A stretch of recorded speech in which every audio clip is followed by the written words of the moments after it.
J'aimerais aussi vous parler de Volodymyr Zelensky, qui est désormais Most Wanted, c'est-à-dire qu'en Russie, le président ukrainien est désormais une personne recherchée, classée comme criminelle. Rendez-vous compte, décision du ministère russe de l'Intérieur. Pourquoi ? Et surtout, pourquoi seulement maintenant, après 2 ans de guerre, Aline Lebecq-Reimer ?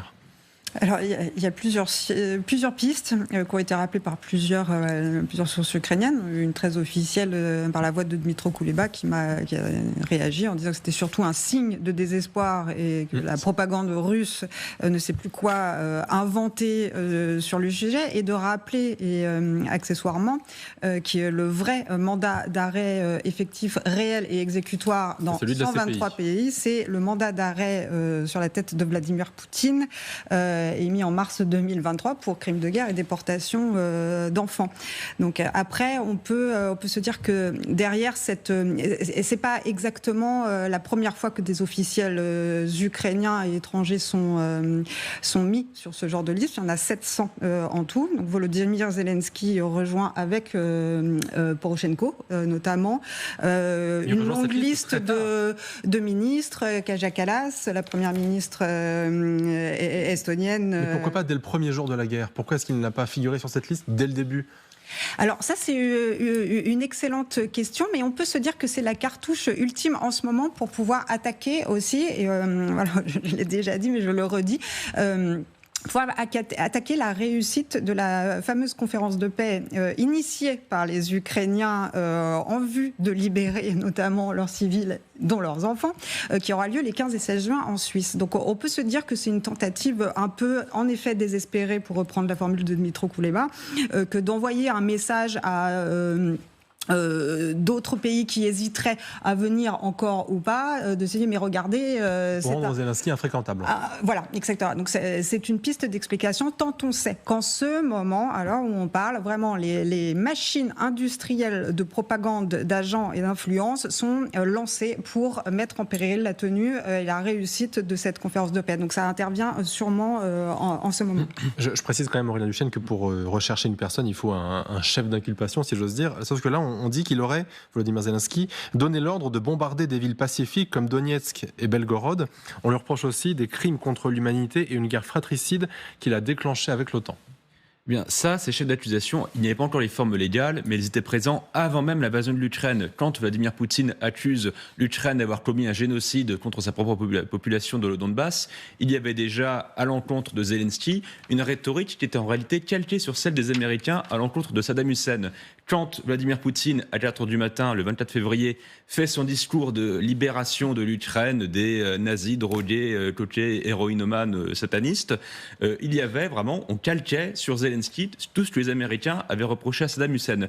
Sauf que le gros problème d'ailleurs, tu parlais de la propagande, c'est que l'idée, par exemple, que les Ukrainiens auraient tué 14 000 civils dans le Donbass, c'est fou. Et ça, on l'entend encore en France. Oui. On l'entend encore, y compris de certains géopolitologues dont je me retiendrai de citer le nom, qui nous disent que les Ukrainiens, c'est un peu leur faute quand même, ce qui leur arrive, ils auraient bombardé 14 000 civils dans le Donbass.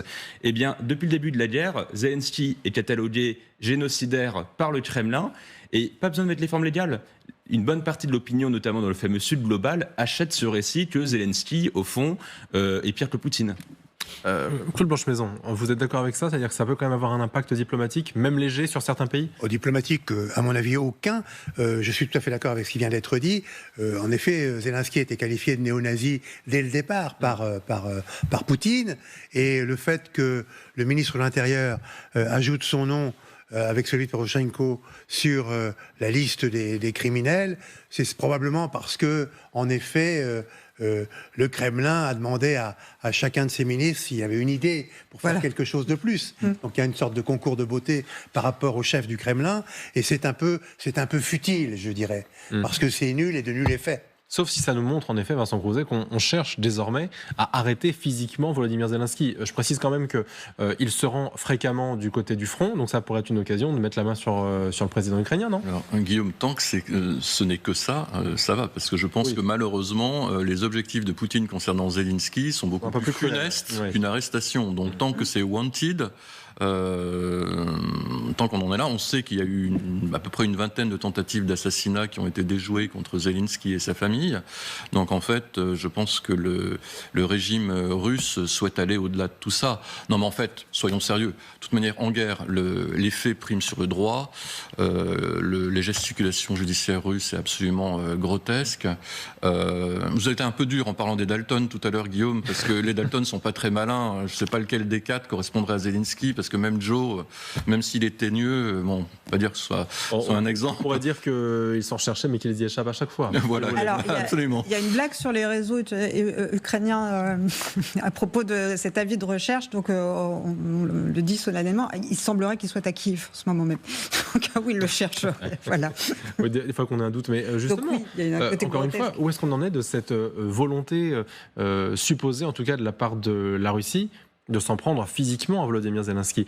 On se souvient depuis le moment où il a refusé de prendre ce fameux taxi pour l'emmener à l'étranger, Volodymyr Zelensky, c'est un symbole. Si jamais demain on l'élimine, qu'est-ce qui arrive justement du point de vue de la guerre?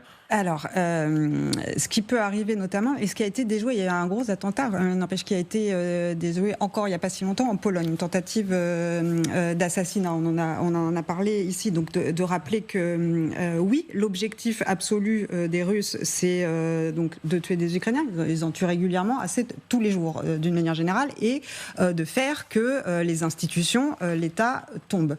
Mais pour revenir à la question, qu'est-ce qu'il se passerait d'un point de vue souffle international, ce serait assez dévastateur au passage pour la Russie, ça c'est une certitude. Pour l'Ukraine, d'un point de vue strictement institutionnel, tout est prévu.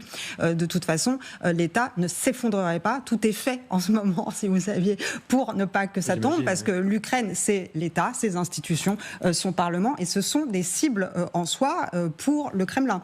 Donc tout est organisé quand même pour qu'il y ait une pérennité. Il n'y aurait pas de trou dans la raquette si dans ce cas précis. Maintenant, une fois qu'on a dit ça, tout est fait aussi pour protéger Volodymyr Zelensky, qui est donc le président de l'Ukraine, qui représente l'Ukraine à l'international et qui est aussi le chef de la résistance des armées. Donc c'est une priorité, y compris pour les alliés qui déploient énormément. Je me rappelle notamment de Volodymyr Zelensky pour des questions très précisément de sécurité, transportées par un avion de la République française ou des avions escortés par des forces militaires des alliés. Enfin, quand ils se déplacent, les alliés sont aussi garants, s'impliquent, s'engagent et sont responsables de sa sécurité. Donc il est extrêmement protégé. Ce qui n'empêche que du côté du Kremlin, oui, tout est fait à plusieurs couches, à plusieurs niveaux pour lui avoir la peau. Justement, Claude Blanche-Maison, si jamais d'aventure Volodymyr Zelensky était capturé par la Russie, parce que c'est le but aussi quand on est recherché, c'est de capturer quelqu'un, s'il l'était capturé, qu'est-ce qui lui arriverait? Parce qu'on imagine bien sûr que d'un point de vue diplomatique et justement pour une question d'image, il ne pourrait pas s'en débarrasser. Peut-être qu'il l'enfermerait, ce serait un nouveau Navalny? Bon, alors évidemment, ça n'arrivera pas parce qu'il est. Bien sûr, on nage en pleine fiction, mais c'est le but. Y compris par nous. Mais si, en effet, hypothèse d'école, par malheur, ça devait arriver, effectivement, Poutine aurait le choix, mais je penche plutôt pour l'hypothèse de mon voisin, c'est-à-dire qu'il a beaucoup de chance à ce moment-là d'être tué dans l'opération, en réalité. Je ne pense pas que Poutine songe à organiser un procès public. Ça n'a pas beaucoup de sens. Sauf pour une question d'image, parce qu'il n'a eu de cesse justement de dire que c'était un nazi, qu'il faisait du mal à l'Ukraine, à la Russie. Ça pourrait être une manière d'orchestrer, j'allais dire, finalement, le point final de son invasion. Oui, mais je pense que quand même les habitudes russes et la subtilité des forces russes, y compris des forces spéciales, fait que, très vraisemblablement, il périrait dans l'opération.